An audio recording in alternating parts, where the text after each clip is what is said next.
Advertised in Boston, New York, and Buffalo, 500 brave Americans wailing for to go, singing, blow your winds in the morning and blow your winds high-ho. All away your running gear and blow, boys, blow. They'll send you to New Bedford, a famous whaling port, and give you to some land sharks to board and fit you out, singing, blow your winds in the morning and blow your winds high-ho. All away your running gear and blow, boys, blow. Good evening. Welcome to Dateline Boston. My name is Jim Britt, and this is another in our series titled Whaling Days, the great whaling days out of New Bedford at the beginning of the century. Tonight, we're going to go aboard ship again, and here is James S. Healy, librarian of the Free Public Library in New Bedford. Jim? Good evening again. We're going to give you the second part of the film we started last week, the film which again is being shown for the very first time on television. And again, without further ado, here's Mr. Hegarty, our master of ceremonies. Thank you. This film is a continuation of the Viola film. And while a ship the size of Viola would rather take small whales, they never passed up a big one. And as they sighted these whales, they were larger than the last ones that had been shown, and they had larger spout, and the men at masthead would stretch the hour blows out to 4 or 5 seconds. And the captain knew that they had a large whale in sight. And he goes through the same process. He orders the boats to get ready, and he goes to masthead so that he can signal out where the whales are. And every whale ship had a different set of signals. That is so if they were gamming another ship or another ship was in sight, they wouldn't be able to tell which direction the whale was. There was stiff competition out there. When they sighted the whales, they would lower the boat, and the boats would go onto the whales the same as they did small ones. These are larger whales there. They're a little more difficult for them to take. As they sailed up to the whale, the boat steerer or harpooner would dart the harpoons into the whale, both of them. Then they would take the mast and sail down, put them under the afterthought, and meanwhile the mate and the boat steerer were changing ends. This is all being done when the boat's traveling along about 30 or 35 miles an hour. Once they get the end shifted, they start hauling up onto the whale. He runs into the wind always. And they haul up onto the whale so that the mate can lance him. And he keeps doing this. He hauls up, lances the whale, and meanwhile they have this Nantucket sleigh ride. And it's only a modern New Bedford whale boat that could stand the punishment.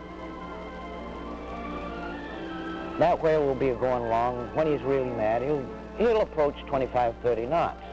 And they have to keep putting water on that line. If they don't, it will catch on fire. They dump water into the tubs and onto the loggerhead. And meanwhile, that boat is bouncing along from wave to wave, and that shows how the line was coiled in so that it will come out of the tubs without kinking. That's the man putting the water on the loggerhead, and the whale is taken off. They haven't been able to haul up onto him, and this is what's called a Nantucket sleigh ride. That's the whale starting off. These boats are nothing but half-inch cedar plank, but they're the only ones that can stand this punishment. Sometimes they have good luck, they will kill a whale in 20 minutes. And sometimes it'll take them 20 hours. But it's like having a bear by the tail. You either let go and get out of the way or kill him. These whales are down, these pictures are taken of whales down on the western grounds. That's about halfway between the United States and the Azore Islands. That line will run out. The whole 1,800 feet of it will run out. Sometimes they'll have to hitch on another boat's line. They have seen whales that have taken as much as a mile of line out. They don't take it straight down, but down and underwater and drag it. Though a sperm whale can go down about a mile. These men have got to continue to haul up on the whale, and when they get near him, they will take and the mate will lance him. And the mate isn't considered a good man unless when he comes back aboard ship, that boat has black skin on it. And that's the way the whale will continue to run. It may be, as I say, 20 minutes or 20 hours.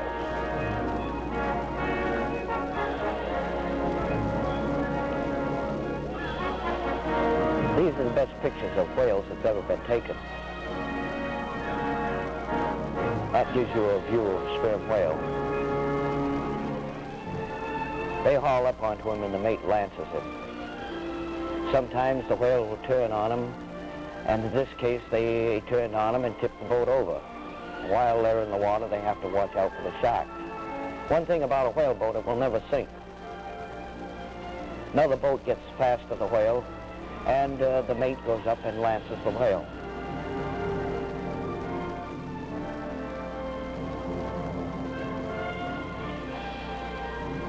They take and put a buoy, or we call it a drug, on the whale, and if they're quite a ways away from the ship, they might put a waif in it, which is nothing but a flag on a pole. And that's so that they can see the whale, because they float just awash. But after you kill the whale, you're not through. You've got to start and tow this monster back to the ship. And this whale here happens to be one about 90 foot long, weighs 100 or 110 tons. And when they're pulling on the oars there, it's just as though you're pulling a boat that's anchored. And it takes hours to haul that whale back. And when they get within a quarter of a mile of the ship, the boat pays out the line, and they throw the end aboard ship, and the whole crew takes a hold, pulling the whale towards the ship, using the motion of the ship to assist them. Those oars that you see, the ones on the right-hand side, looking at that boat, they're 16 foot long, and the other two, one of them's 14 and the 18. And this gives you an idea of the size of the whale and how much strength it needs to pull him. Those oars bend like willows when they pull on him. And that whale is about 3 times the length of the boat. Those boats are only 30 foot long, and they're made of half-inch cedar planks. They're very flexible, and a whale boat always leaks. If it didn't have some give to it, it would shatter. And a whale, if they kill a whale to the windward of the ship, they always haul him by the flukes, because the whale heads into the wind. If he's to the leeward of the ship, they haul him by the head. And sperm whales actually will move to the windward when they're dead. The motion of the waves on their flukes will make them go ahead very slow, but nevertheless they'll go straight to the windward. And the sperm whale is just awash. And that hump there, little hump, that's his side, that's where his eye is. The sperm whale's eye is only about the size of a cow's eye.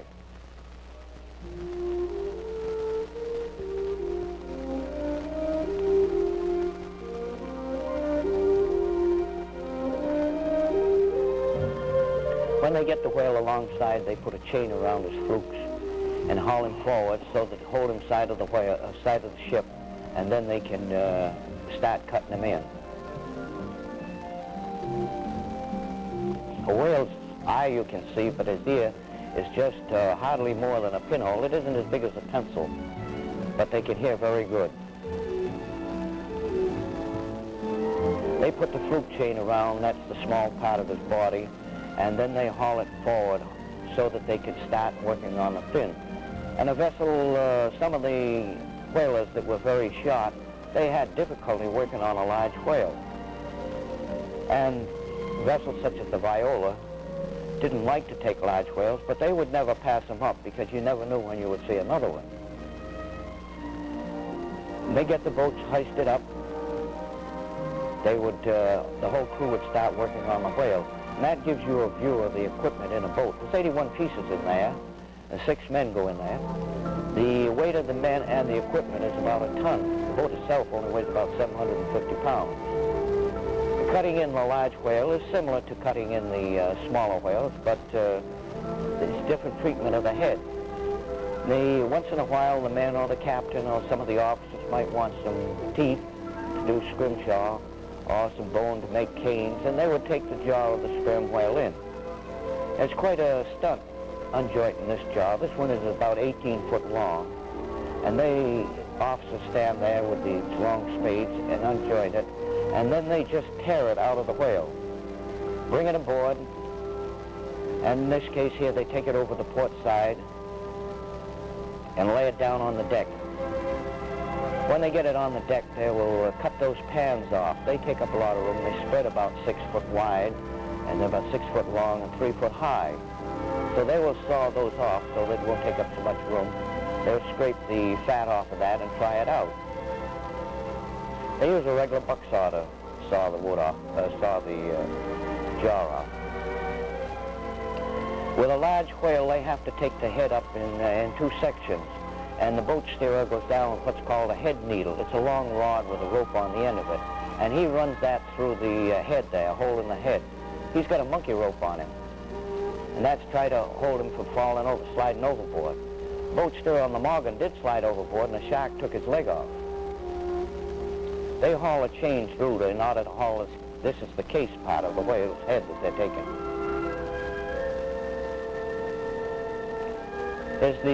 They take the blubber off, they roll the whale on the side, and they cut through from one side, part way through.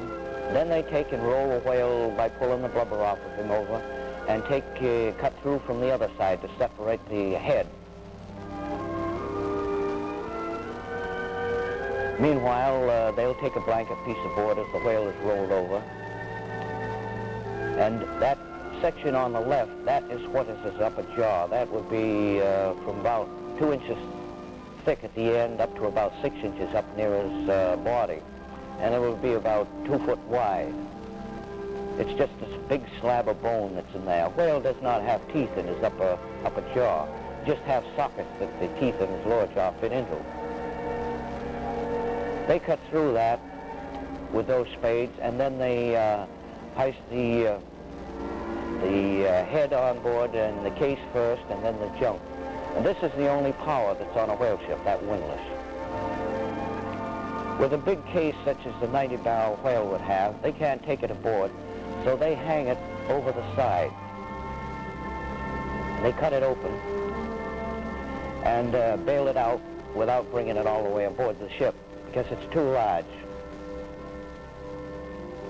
This is the lower section of the whale, or this is the middle section, just above the white horse. That's the junk that has to be brought on separate. The whole of this head would weigh somewhere in the neighborhood of 25 tons.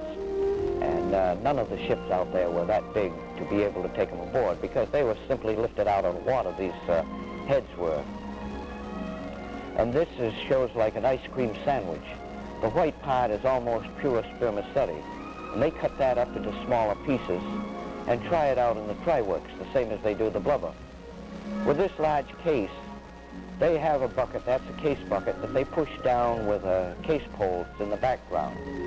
That bucket is about 18 inches deep. And when they have all the oil out of the case that they can take with that bucket, then they lower a man down head first with a small bucket and a scoop, and he scoops the rest out. That oil, when they first get it, or first open the case, it looks something like olive oil. But the minute it hits the air, it congeals, like the grease on top of water.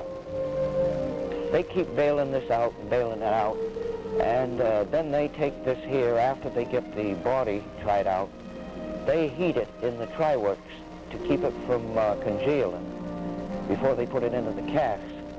And they didn't know, but they were homogenizing this whale oil to keep it in liquid form. After the oil has been out, they just cut the case away and let it go, because there's not too much oil left in there. This lump of ambergris weighed 150 pounds and sold for $30,000. That is used to fix the scent in perfume, expensive perfume. They also took a medium-sized whale out there that only weighed about 40 foot long. And this is about the largest that a vessel the size of the Viola or schooner would like to take. And they process it in exactly the same way. The men had the same trouble on the cutting-in stage, only when they had a large weight on there, sometimes they would go down even deeper into the water.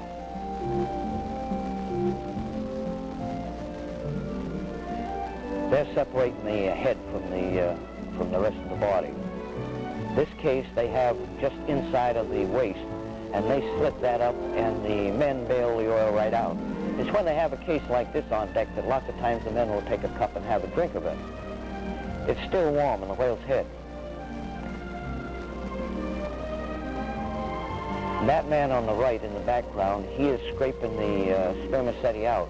The air has hit it and it's congealed, and he has to actually scrape it out. And in order to get it all, he will actually get inside of that. He's getting inside of the case now, and he'll crawl up to the end.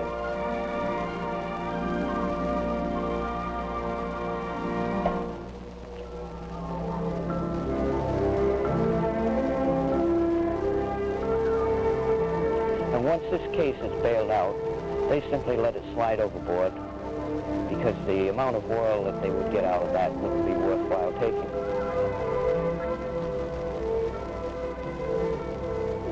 Of course, after they get through with this, the men have been into the oil, they have to wash up. And there's plenty of water out there. They've got seawater, though most ships had enough fresh water so the men could wash, especially on these voyages where they plumbed up voyages like this one was. And they would cut the teeth out of the whale, and that man is using a spade to cut the gum. And they pull these teeth out with a block and tackle. It's a hard job pulling these teeth out. Everything about whaling is hard.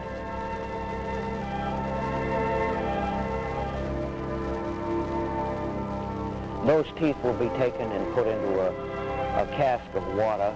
The water will be changed occasionally to let the gum rot so that they can get at the teeth. Then, of course, they have to be smoothed, and then they make various objects out of them.